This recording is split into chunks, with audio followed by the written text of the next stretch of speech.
तो जो भात के लिए आए थे बैठे थे, सबके मन में लालच दौड़ने लगा कि भाई मन संभल का तो घर भर दिया, हमारे लिए भी तो कुछ ना कुछ होना चाहिए। कृष्ण जी सबके मन को परख गए, कहने लगते भाई आपका देख जोग आपका मान भी दिया जाएगा कि कब आप अपने अपने घर पहुंचो आपका मान आपके घर तक पहुंचवा दिया जाएगा। कि कैसे पहुंचवा दोगे? श्री कृष्ण जी क्या लीला दिखाते, सुनिए अंतिम कड़ी में कैसे बताया।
धोबी के मन में लालच दौड़ा। अब बताते कि धोबी क्यों छोड़ा। जब श्री कृष्ण जी आए, श्री कृष्ण जी गढ़वाड़े बढ़ करके आए थे, नरसिंह भगत को सिरसागढ़ के नजदीक में छोड़ करके गए थे, तो वहां घाट पर धोबी और धोबन कपड़े धो रहे थे।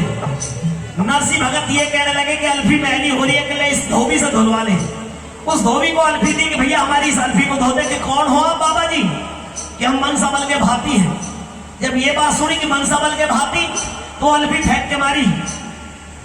भले आदमी बाबा जी होकर के अपने आप को मन संभल का भाती बता रहे। मन संभल इतना बड़ा सेठ और तू बाबा जी, अरे तू खाते डोलो, तुम कोई भाती नहीं हो। इनकी बेइज्जती कर दी।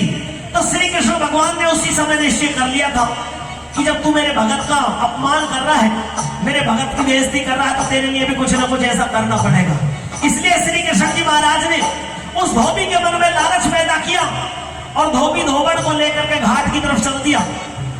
सोना बरस रहा था, सबके घर में बरस रहा था, धोबी के घर में भी बरस रहा था। लेकिन देखा पड़ोसियों ने धोबी और धोबड़ है नहीं यहाँ पे, कोई बात नहीं, घाट पर गए, घाट का जो उनके काम आ जाएगा। पड़ोसी इतने सबके ही समझदार हो गए, घर थोड़ी देर खुला दिख जाए तो कोई बात ना, खा जाओ, तो इतनी देर में घर साफ कर दिया। धोबी वहां पे पहुंचा, जो वहां पे सोना बरसा था उसको पनिहारियों ने, राहगीरों ने साफ कर दिया, वो भी नहीं मिला।